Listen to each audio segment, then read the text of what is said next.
6월 4일 수요일 매일 성경 묵상을 시작합니다. 오늘 묵상 본문은 역대상 3장 1절에서 4장 13절까지의 말씀입니다. 오늘 본문 역시 길어서 4장 1절에서 10절만 읽도록 하겠습니다. 나머지 해당되는 부분은 여러분이 다 읽으시고 묵상하시면 되겠습니다. 유다의 아들들은 베레스와 헤스론과 갈미와 훌과 소발이라.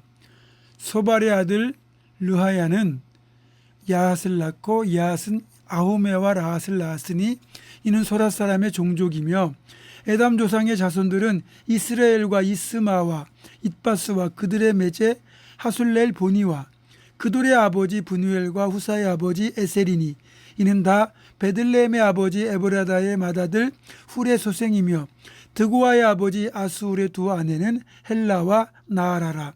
나아라는 그에게 아우삼과 헤벨과 데모니와 하하스다리를 낳아주었으니 이는 나아라의 소생이요 헬라의 아들들은 세렛과 이소알과 에드난이며 고스는 아눕과 소베바와 하룸의 아들 아하엘 종족들을 낳았으며 야베스는 그의 형제보다 귀중한 자라. 그의 어머니가 이름하여 이르되 야베스라 하였으니 이는 내가 수고로이 낳았다 함이었더라.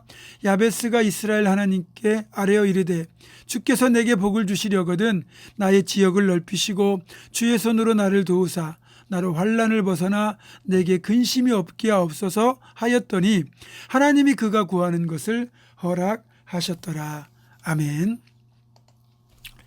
지금 읽어드린 본문을 포함하여 여기 보면 다윗의 자녀들과 다윗 왕국의 왕들과 이후 자손들의 족보가 실려 있고 이어서 유다 자손의 또 다른 계보와 시므온 자손의 계보가 실려 있습니다. 이렇게 족보 이야기가 계속되는 가운데 아주 독특한 내용이 하나 들어있을 우리는 발견하게 되는데 그게 바로 4장 9절과 10절의 말씀, 오늘 읽었던 말씀의 내용입니다.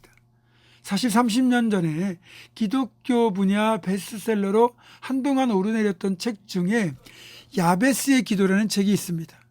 브루스 윌킨슨이라는 목사님이 쓰신 책인데 오늘 본문 역대상 4장 10절 이 한 구절을 근거로 야베스가 어떤 사람이고 어떤 기도를 드렸고 그래서 어떤 응답을 받았는지를 다양한 사례를 제시하며 우리도 야베스와 같은 기도를 드려야 된다 이렇게 말하는 책입니다. 저는 신학적인 측면에서 또 목회적인 측면에서도 기복신앙을 바람직하게 보지 않습니다. 또 제가 말씀드린 야베스의 기도라는 이 책이 긍정의 힘이라고 하는 책과 함께 대표적인 기복신앙서적이라는 비판이 있었던 것도 사실입니다. 그런데 이 책의 출판 의도를 그래도 선하게 볼 수 있었던 배경 하나가 이 책을 출판했던 출판사가 디모데라고 하는 출판사인데요. 이 디모데라는 출판사는 어린이 교육으로 유명한 파이디온 산하의 출판사입니다.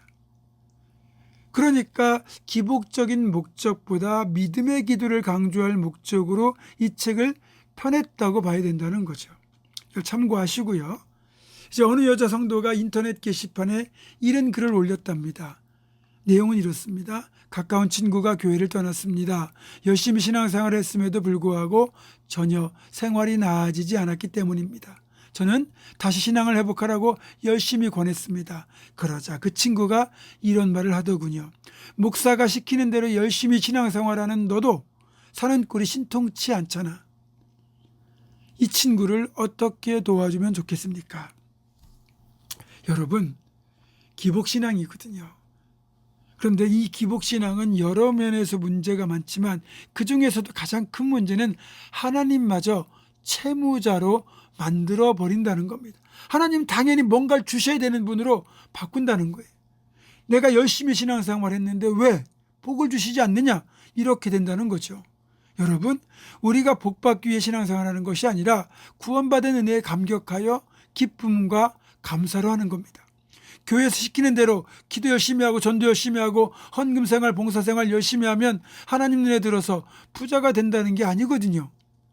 좋은 성적을 거두기 위해서는 열심히 공부해야 되고 돈을 벌기 위해서는 부지런히 일해야 됩니다. 이 말인즉슨 신앙생활을 등한히 해도 된다는 뜻이 아닙니다.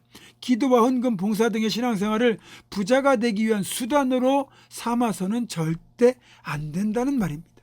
복을 주시고 안 주시고는 하나님의 권한에 속한 것이고 우리는 우리에게 맡겨진 사명을 최선을 다해 감당해야 되는 겁니다.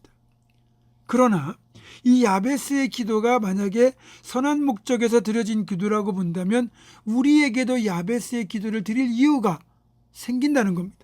성경에서 계속해서 족보를 나열해 가던 중에 불쑥 야베스의 기도를 삽입한 목적이 무엇일까요? 그 이유를 찾다 보면 그 해답이 나올 것입니다. 자, 야베스의 모친이 야베스를 출산할 때 아마도 그 산고가 엄청났던 모양입니다. 얼마나 아이를 낳는 것이 힘들고 고통스러웠던지 아들의 이름을 고통이라는 뜻의 야베스로 지은 겁니다.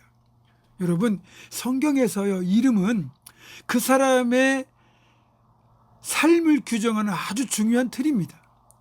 그렇다면 고통이란 뜻을 가진 야베스의 삶이 얼마나 힘들었겠습니까?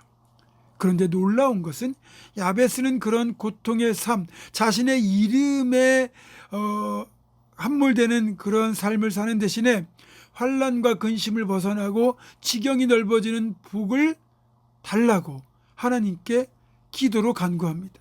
그리고 본문은 아주 간략하게 하나님께서 그가 구하시는 것을 허락하셨다, 이렇게 기록하고 있습니다. 결국 고통스러웠던 야베스의 삶이 환난과 근심을 벗어나 지경이 넓어지고 그런 평안한 삶으로 바뀌었다는 거 아니겠어요? 여러분, 야베스가 자기의 고통스러운 삶을 어떻게 바꾸었습니까? 기도로, 그것도 담대한 기도로 바꾸었습니다. 또 그 기도의 밑바탕에는 기복적인 목적이나 이기적인 목적이 아니라 하나님 나라를 위한 선한 목적이 들어있었다고 봐야 됩니다. 그래서 하나님이 응답하신 거죠. 사랑하는 여러분, 앞이 캄캄할 때 기도가 능력입니다. 삶의 고통이 찾아올 때 기도밖에는 방법이 없습니다. 여러분, 오늘 이 새벽 기도의 시간을 통해서 하나님의 도우심을 야베스처럼 구하며 매달리시길 바랍니다.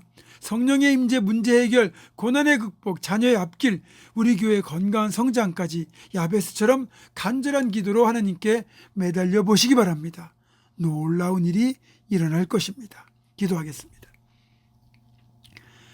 하나님, 야베스가 자신의 고통스러운 삶을 기도로 나아가 복된 삶으로 바꾸었던 것처럼 우리도 삶의 문제가 있을 때, 삶의 고통이 있을 때 야베스처럼 하나님 앞에 나아가 담대히 기도하여 하나님의 응답을 통하여 삶을 복되게 바꾸는 축복의 주인공이 다 될 수 있도록 인도하여 주옵소서. 기복신앙이 아니라 믿음을 가지고 하나님께 구하는 신앙, 선한 목적을 가지고 하나님 나라를 위하여 구하는 그런 기도를 드림으로 하나님께서 기뻐 응답하시고 그래서 삶이 복되게 되고 선한 영향력을 끼치는 우리의 삶이 될 수 있도록 인도하여 주옵소서. 예수님의 이름으로 기도하옵고 이제는 우리 주 예수 그리스도의 은혜와 하나님의 사랑과 성령의 교통하심이 고통의 삶을 기도를 통하여 복된 삶을 바꾼 야베스처럼 기도를 통하여 우리 삶도 바꿀 것을 결단하는 사랑하는 모든 성도들, 이들의 삶과 가정과 생업과 앞날과 우리 교회 위에 지금부터 영원토록 함께 하시옵기를 간절히 축원하옵나이다. 아멘.